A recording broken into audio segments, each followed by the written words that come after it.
vosotros también, poniendo toda diligencia, por esto mismo, añadid a vuestra fe virtud, a la virtud conocimiento, al conocimiento dominio propio, al dominio propio paciencia, a la paciencia piedad, a la piedad afecto fraternal y al afecto fraternal amor.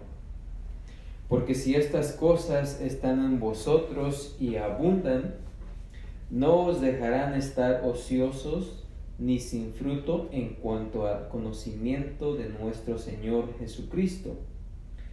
Pero el que no tiene estas cosas tiene la vista muy corta, es ciego, habiendo olvidado la purificación de sus antiguos pecados.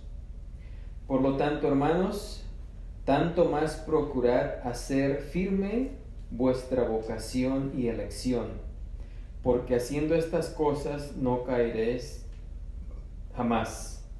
Porque de esta manera os será otorgada amplia y generosa entrada en el reino eterno de nuestro Señor y Salvador Jesucristo. Hasta ahí vamos a leer y así vamos a orar. Padre Santo, que estás en los cielos, santificado sea tu santo y bendito nombre, Señor. Gracias por la oportunidad que nos das de estar aquí con el propósito, Señor, de alabarte y glorificar tu santo nombre, pero también con el propósito de escuchar tu palabra y para que nuestras almas sean alimentadas y nuestro espíritu sea edificado, Señor. Gracias, Señor, porque sabemos que esa es tu voluntad, Señor, y nosotros buscamos tu voluntad, hacer tu voluntad, Señor. Y en esta noche te rogamos que quites toda distracción de nuestras mentes, todo obstáculo, Señor, para que estemos atentos a la explicación, a la enseñanza de tu palabra, Señor. Te pedimos esto en el nombre de Cristo Jesús, Señor. Amén. Amén. Pueden ocupar sus lugares. Hemos estado hablando acerca de la preciosa fe del creyente, ¿verdad? Y esta carta más adelante trata con los falsos maestros y falsos profetas. Mucha gente no le pone gran consideración al hecho de estar escuchando falsedades o doctrinas falsas. Piensan que es algo leve, ¿verdad? Que pues no tiene mucha importancia. Pero la realidad es que tiene toda la importancia. El hecho de que una persona enseñe equivocadamente es tan grave como es cuestión literalmente de vida o muerte. Porque nomás imagínense una persona que está escuchando que la salvación, por ejemplo, se obtiene por medio de bautizarse solamente. ¿Ok?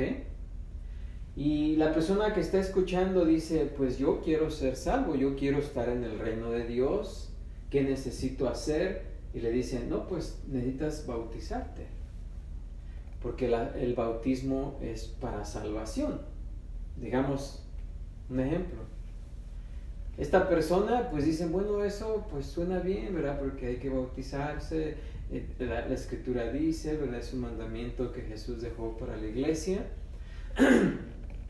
Y muchos no toman en cuestión lo que está pasando, porque esta persona está haciendo algo y poniendo su confianza en un hecho que realmente no le va a otorgar lo que anda buscando, que es la salvación. ¿Sí? Entonces esta persona confiadamente se bautiza pensando que el simple hecho de bautizarse, o por el simple hecho de bautizarse, va a entrar al reino de Dios. Imagínense qué tan grave es eso, de que si esta persona muere creyendo esto, ¿qué creen que va a pasar cuando llegue ya con el Señor? No va a entrar. Y cuando Jesús le diga, no te conozco. Señor, pero yo me bauticé y en tu nombre. Pues no te conozco, ¿verdad? Así que apártate de mí, hacedor de maldad. ¿Se imaginan? ¿Se imaginan la gravedad de eso?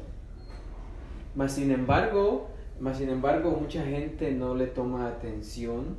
Es más, hay cristianos que dicen, no vamos a hablar de doctrina, porque la doctrina siempre trae contienda, siempre trae discusión, y pues como hijos de Dios debemos de enfocarnos en el amor de Dios.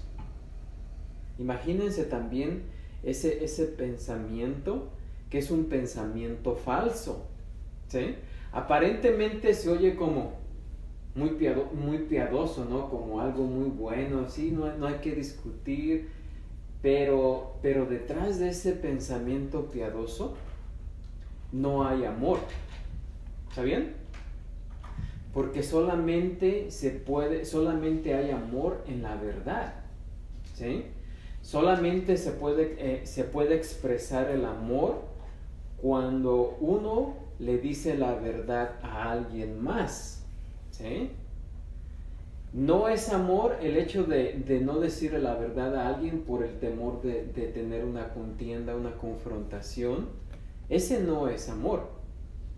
Será lo que le quieran llamar, pero ese no es el verdadero amor. El verdadero amor es informarle a la persona exactamente la verdad. Entonces, el apóstol Pedro aquí en esta carta está preocupado, ¿verdad? Porque, fíjense, aún cuando él estaba en vida, ya estaban estos falsos maestros. Ya estaban presentes estos falsos profetas que iban a venir a atacar la verdad.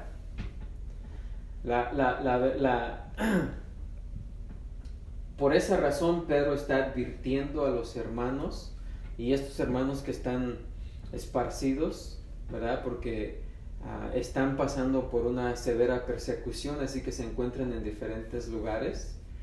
Y ¿saben qué? La persona que está en esa situación, por ejemplo, pasando por tribulaciones, pasando por pruebas, puede ser muy susceptible a los errores, ¿sí?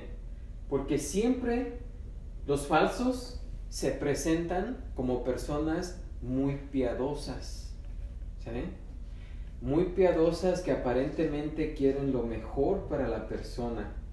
Y de esos falsos profetas o falsos maestros, algunos de ellos saben que están engañando, que no conocen la verdad, y otros no saben porque lo están haciendo, puede ser inocentemente, porque no conocen la verdad también. Pero una persona en medio de la prueba puede ser muy susceptible cuando alguien así se presente piadosamente, y porque se presenta piadosamente con el propósito de ayudar a la persona, puede desviar fácilmente a alguien cuando se encuentra en esa situación. Así que Pedro pues está exhortando aquí a los hermanos a que tengan cuidado con los falsos maestros, falsos profetas. Es algo de vida o muerte, ¿ok? Porque tiene que ver con la salvación. Si no sabemos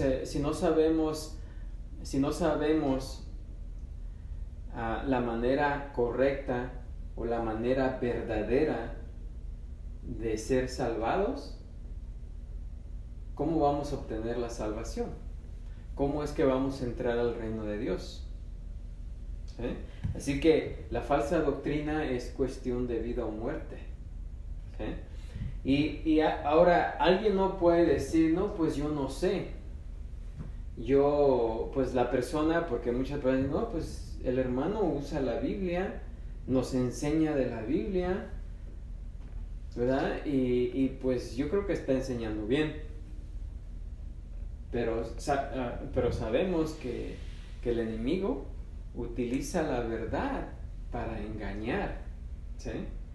El enemigo no viene contando mentiras.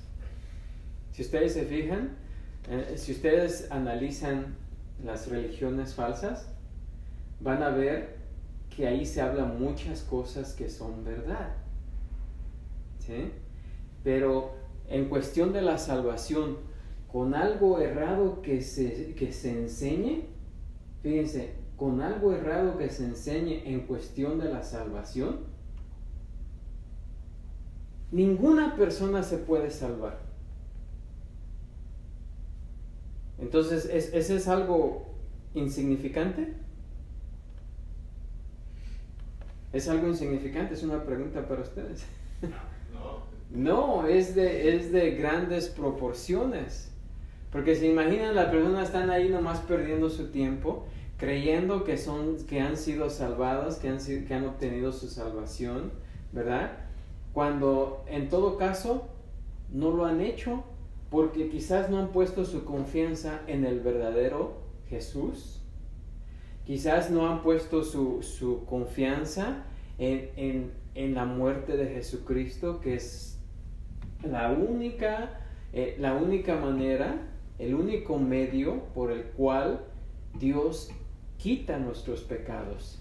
Y el simple hecho de agregarle, no, pues mira, tienes que confiar en Jesús, pero además de eso, tienes que bautizarte. Y no es que bautizarse no sea algo que debemos de hacer, pero el bautismo no es para salvación, ¿sí? Es un acto de obediencia, ¿verdad? A la fe a la fe en la cual ya hemos creído. Es una profesión de fe, podemos decirlo.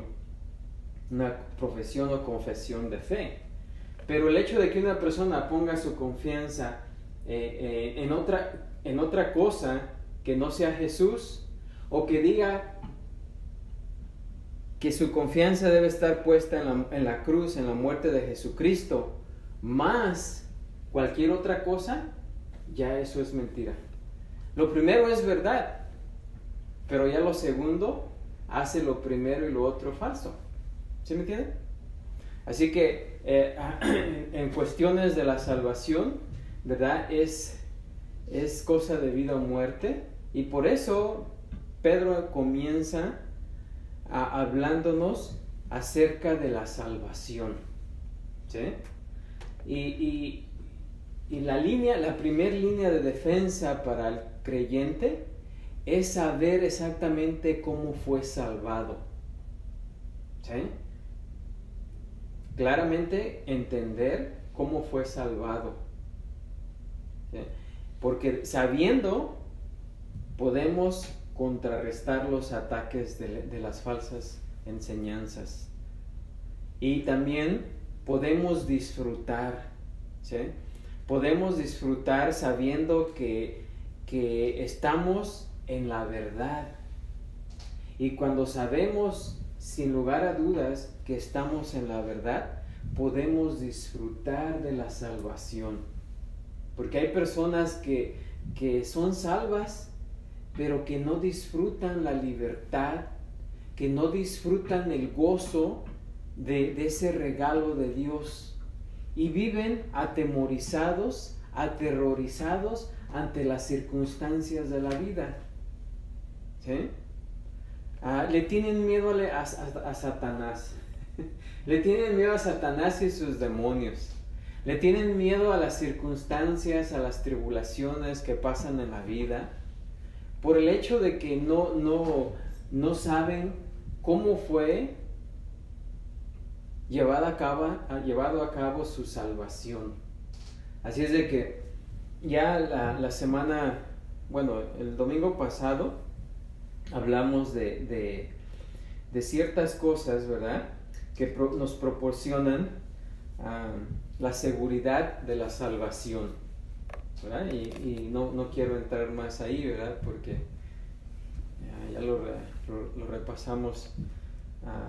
Bueno, esta parte no la hemos visto más que el domingo pasado, ¿verdad? Pero eso es lo que se encuentra detrás o el propósito de Pedro en hablar acerca de este tema. Que sepamos defendernos, que cuando venga alguien, que no nos mueva el tapete, literalmente, como se dice por ahí, ¿no? Ya te movieron el tapete, ya andas creyendo otras cosas que no son. Y siempre debemos de escuchar, ¿verdad?, con atención, pero también debemos comparar lo que escuchamos con la Escritura, ¿sí? Porque es necesario. Les decía, no hay excusa. Si nos engañan, ¿la culpa de quién es? De nosotros, porque nos dejamos engañar, porque tenemos todo lo que necesitamos para conocer la verdad, si es eso lo que queremos conocer, la verdad. Si nuestro propósito no es conocer la verdad, pues no nos interesa, no le vamos a poner atención. ¿Qué está diciendo el hermano? Pues quién sabe, pero de tanto que habla ya no sé ni qué está diciendo. No, porque fíjense que todo lo que escuchamos se queda ahí, ¿ok? Todo lo que escuchamos se queda ahí, sea verdadero o sea falso.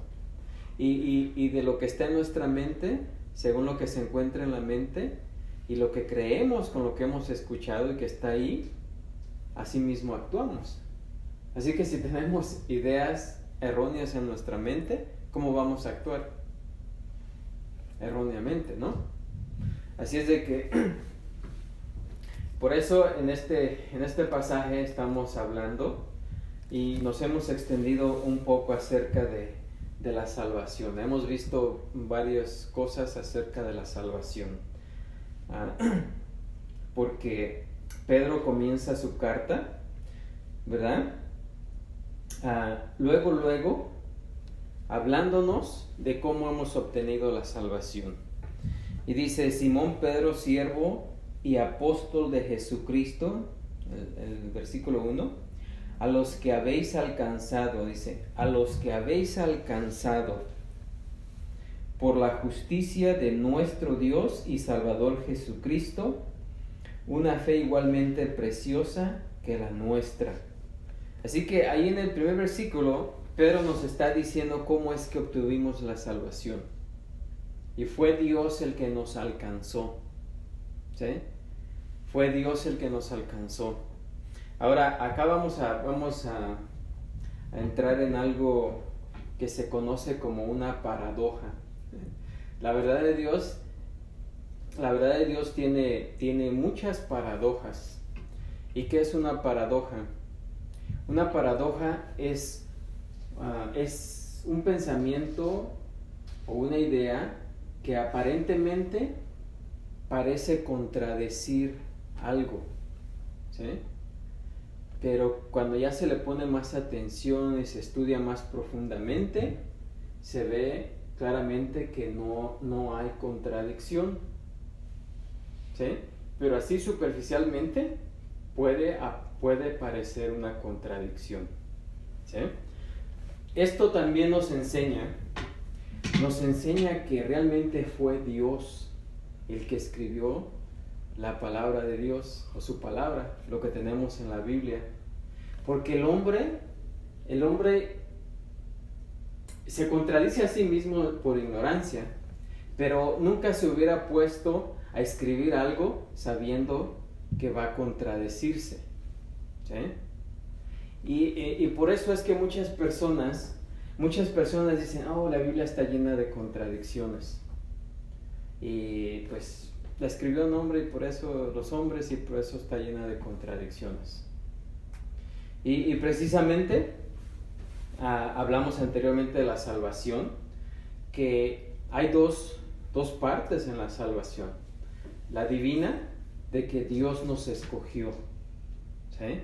Todo comenzó en la mente de Dios antes de la fundación del mundo, porque Él antes de crearnos, Él ya nos conocía y Él ya desde entonces nos escogió para salvación.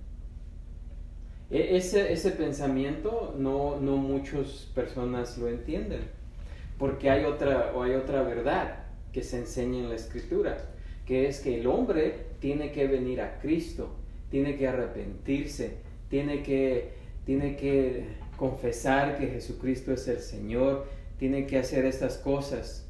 Entonces muchos se enfocan en esta parte, en la responsabilidad humana, y no enseñan la parte divina, donde es Dios que nos escogió. Ahora, la Biblia enseña las dos, que es responsabilidad de nosotros responder al Evangelio. Y también la Biblia nos enseña de que no vamos a creer el Evangelio a menos que Dios nos dé el don de fe para creer en el Evangelio, ¿sí?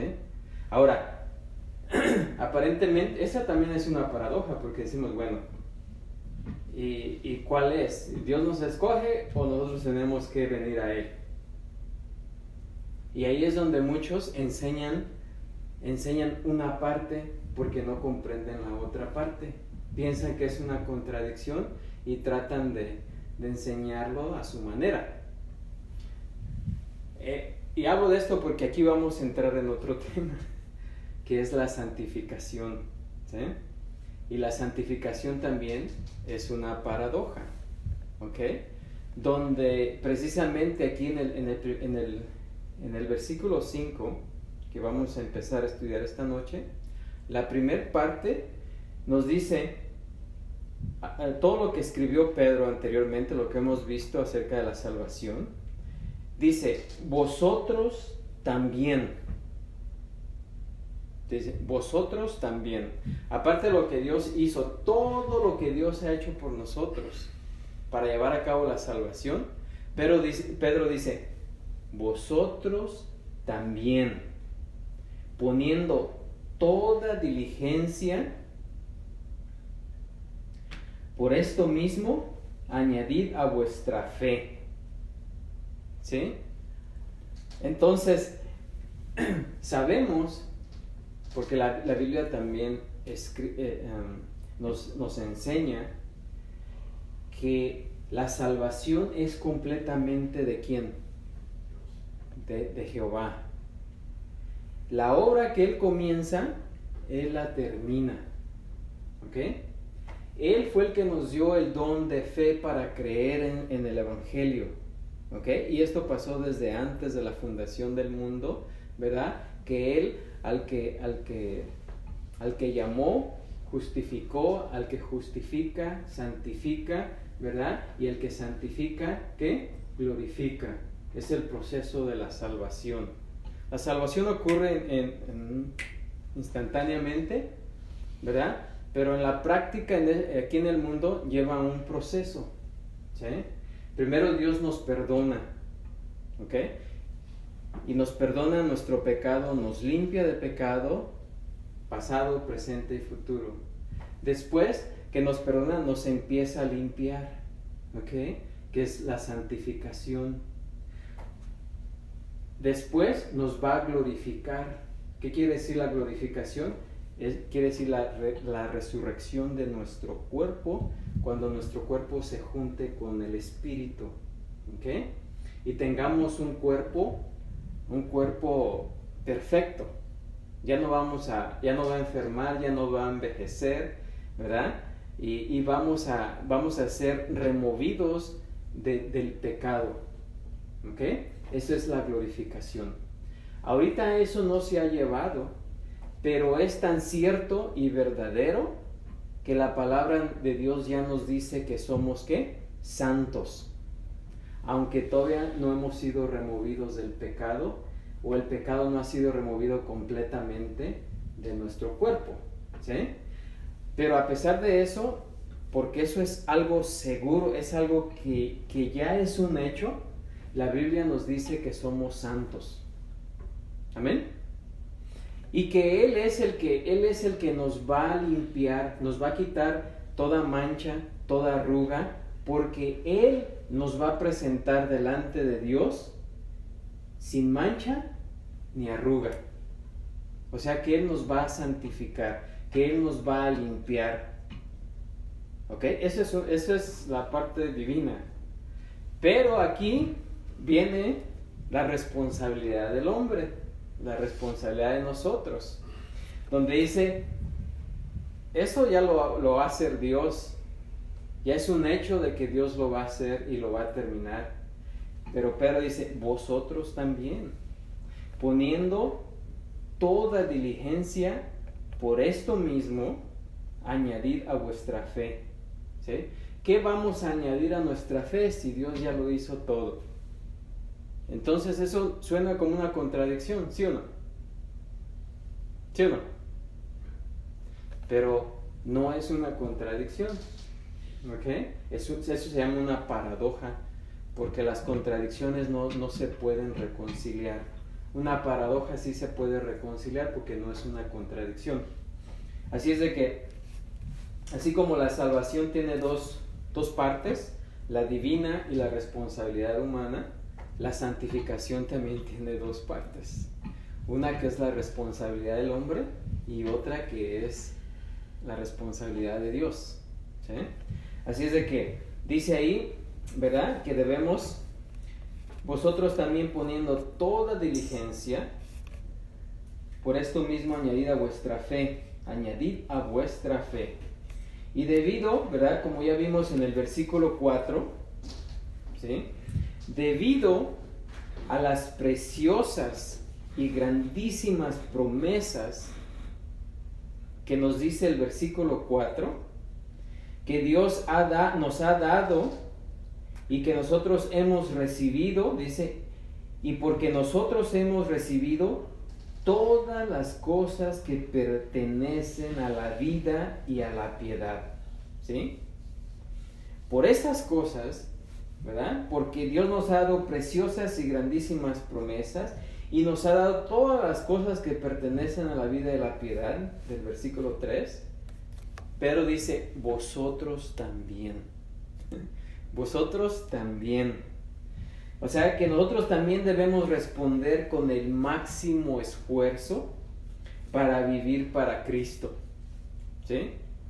Esta prescripción hace eco con la exhortación de Pablo a los filipenses en Filipenses 2:12, donde dice, por tanto, amados míos, como siempre habéis obedecido, no como en mi presencia solamente, sino mucho más ahora en mi ausencia. Ocupaos, dice, ocupaos en vuestra salvación con temor y temblor, porque Dios es el que en vosotros produce así el querer como el hacer por su buena voluntad. Fíjense lo que está diciendo Pablo ahí. Aparentemente suena como una contradicción, pero es una paradoja, ¿sí? Lo mismo sucede ahí con lo que está diciendo Pablo. Dice que nos ocupemos en nuestra salvación, que trabajemos en nuestra salvación. Por eso es que muchos se confunden, dicen, quiere decir que nosotros tenemos que trabajar arduamente en las buenas obras para de esa manera obtener la salvación. No, Pablo no está enseñando en absoluto eso, ¿sí? Pablo está diciendo lo mismo que nos está diciendo Pedro aquí, que si entendemos cómo fue llevado a cabo la salvación, que fue Dios, ¿verdad?, el que nos alcanzó, ¿verdad? Fue Él el que nos alcanzó, pero nosotros también tuvimos una parte ahí de responder, ¿verdad?, de responder y creer. Pero además de eso, pues Él nos dio el don de fe para poder creer, Así que la salvación es de Él completamente, pero nosotros tenemos que creer. Y ahí pues parece otra contradicción, pero no es. Y aquí también, al trabajar en nuestra salvación, no quiere decir que debemos de trabajar para obtener la salvación, porque la salvación ya la obtuvimos, pero que tenemos que ser diligentes en hacer lo que necesitamos hacer para vivir lo que ya somos. ¿Sí? Un príncipe, el hijo del rey, ¿ok? Es un hecho que cuando el rey muera, ¿quién va a ser rey? ¿Quién? Príncipe. El príncipe. ¿Sí? Así que el príncipe ya es rey. ¿Sí o no?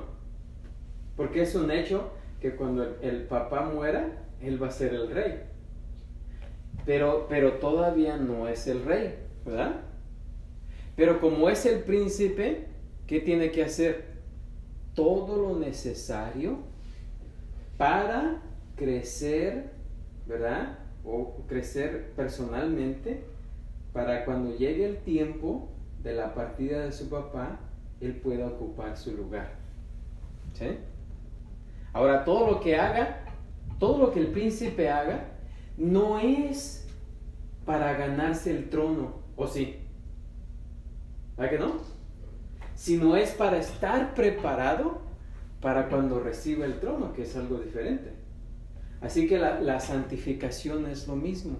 No es que trabajamos para obtener la salvación por medio de santificarnos, ¿sí? Sino porque ya tenemos la santificación, tenemos que portarnos y vivir conforme a lo que ya somos, hijos del gran rey. Amén. Así que no hay ninguna contradicción, aunque aparentemente se oye de esa manera. Dios, a través de Cristo, otorgó a los creyentes una salvación perfecta y completa. Él ya nos entregó una salvación completa y perfecta. Dice Efesios 1:7, en quien tenemos redención por su sangre. ¿Sí? La redención vino por su sangre, o sea, por su muerte, no por el líquido, por su muerte. Dice, el perdón de pecados según las riquezas de su gracia. ¿Sí? Por las riquezas de su gracia es que nos fue otorgada la salvación, y esta por medio de la fe. Pedro, sin embargo, paradójicamente, exige que llevemos a cabo esta salvación, dice, poniendo toda diligencia. Ahora, ¿qué significa poner? Poner significa traer o suplir además, e implica hacer un gran esfuerzo para proporcionar algo necesario. ¿Sí? Así que poniendo significa proporcionar algo necesario con un gran esfuerzo. ¿Sí? En vista de y paralelo a los esfuerzos de Dios para proporcionar la salvación, los creyentes se ven obligados a invocar todas sus facultades regeneradas para vivir vidas piadosas. Dice Pablo en Gálatas 6:9, dice, no nos cansemos pues de hacer ¿qué? Bien, porque a su tiempo segaremos si no desmayamos. Es cierto que ya tenemos la salvación ya es un hecho, que si Cristo viene nos vamos con Él, si verdaderamente hemos puesto nuestra confianza en el único medio de salvación, que es la muerte de Jesucristo. ¿Sí? Pero tenemos que trabajar arduamente, ¿sí? Para caminar conforme a la voluntad de Dios. Así que como creyentes debemos llevar a cabo ese esfuerzo, dice aquí, con toda diligencia. ¿Qué significa diligencia? Bueno, diligencia significa celo y entusiasmo. Con celo y entusiasmo. y también acompañado con un sentido de urgencia. Así que diligencia significa celo y entusiasmo acompañado con un sentido de urgencia. Con un sentido de urgencia. La fe salvadora es el terreno en el cual crece el fruto de la santificación cristiana. ¿Sí? Si verdaderamente hemos sido salvados, ¿ven? El fruto vamos a dar fruto. ¿Sí? ¿Cómo se dice? Jesús dijo, al árbol lo conoceréis por su fruto. Si el fruto es bueno, ¿qué quiere decir? Que el árbol es bueno. O sea, dice, no hay árbol bueno que dé mal fruto. Y no hay árbol malo que dé, ¿qué? Buen fruto. ¿Sí?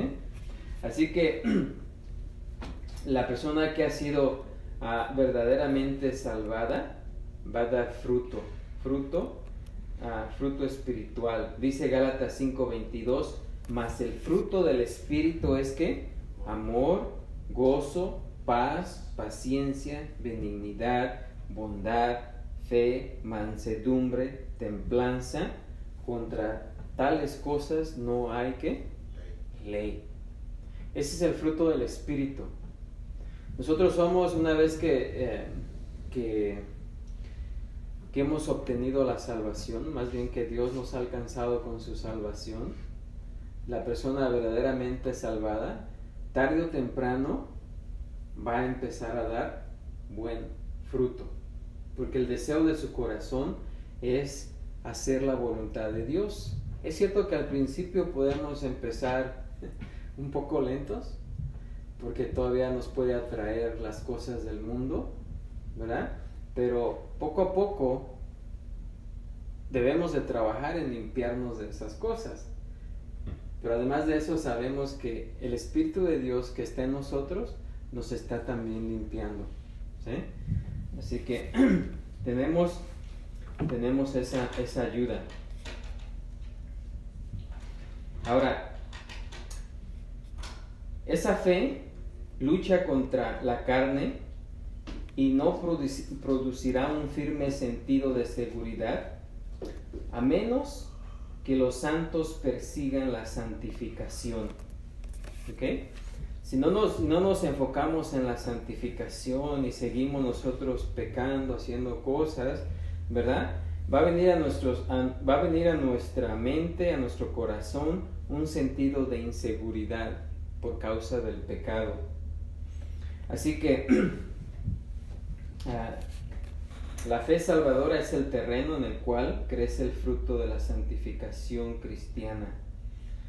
La palabra añadir, ¿verdad? Se deriva del término que significa maestro de coro. La palabra añadir viene de un término griego que significa el que dirige el coro. ¿Ok? En antiguos grupos de coros, el maestro de coro, ¿cómo se dice? Maestro de coro, el que dirige el coro, ¿no? Director, ¿verdad? El director del coro, ¿verdad? Antiguamente, este director de coro era responsable de proporcionar todo lo necesario para su coro, para su grupo. Y así el término para director de coro se refería a un proveedor. William Barclay proporciona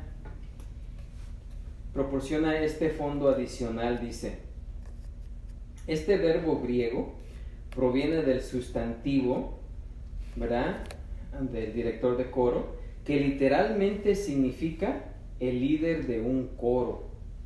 Tal vez el mayor regalo que Grecia y especialmente Atenas dio al mundo fueron las grandes obras de hombres como Esquilo, Sófocles y Eurípides, que todavía se encuentran entre sus posesiones más preciadas. Todas estas obras necesitaban grandes coros y por lo tanto eran muy costosas de producir. Para producir estas obras de arte se necesitaban coros muy grandes, ¿verdad? Y por lo tanto eran muy costosas de producir. En los grandes días de Atenas había ciudadanos con espíritu público que voluntariamente se hicieron cargo, a su costa, de recolectar, mantener, entrenar y equipar tales coros. Fue en las grandes fiestas religiosas que se produjeron estas obras. Por ejemplo, en la ciudad de Dionisia se produjeron 3 tragedias, 5 comedias y 5 ditirambos. Había que buscar a los hombres para que les dieran los estribillos a todos. A los hombres que se encargaban de estos deberes de su propio bolsillo y por amor a la ciudad se les llamaba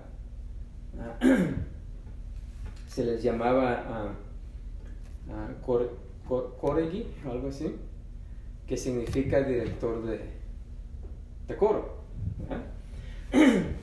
Así que la palabra tiene cierta prodigalidad.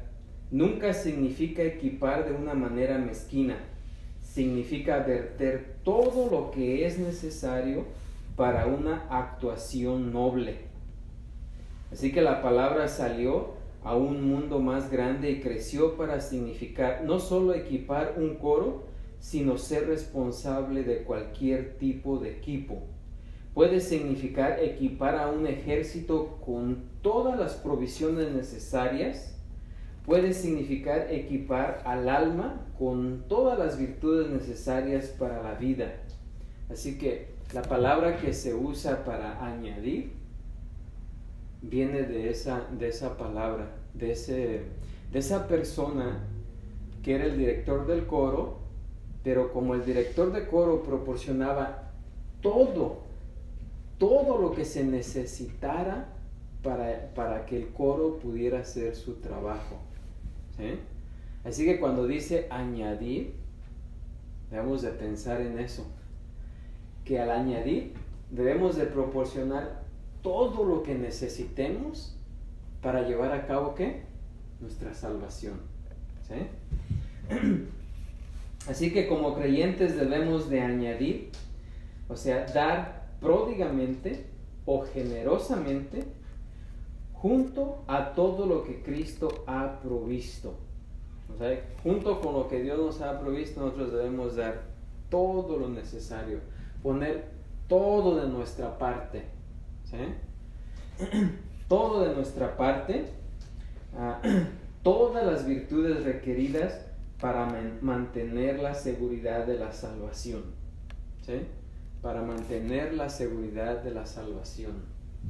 Ahora, nosotros, ¿quiere decir que si no la mantenemos podemos perderla?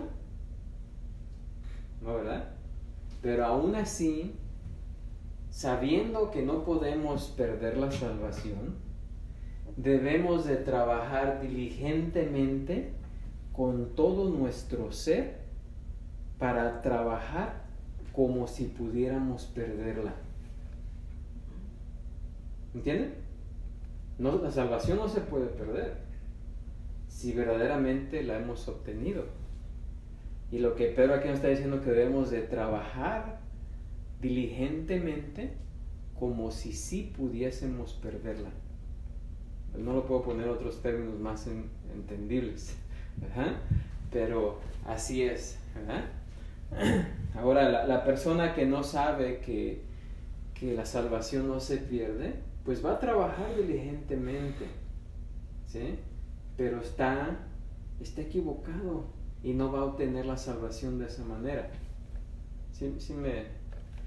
Espero no confundirlos, ¿verdad? ¿Ok?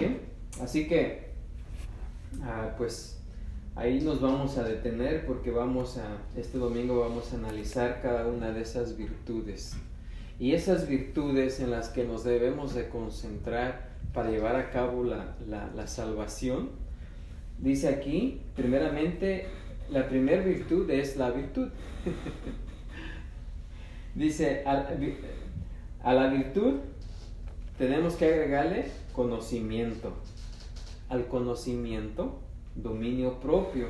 Al dominio propio, paciencia. A la paciencia, piedad. A la piedad, afecto fraternal. Y al afecto fraternal, amor. ¿Sí? Pero ahorita que estaba leyendo eso,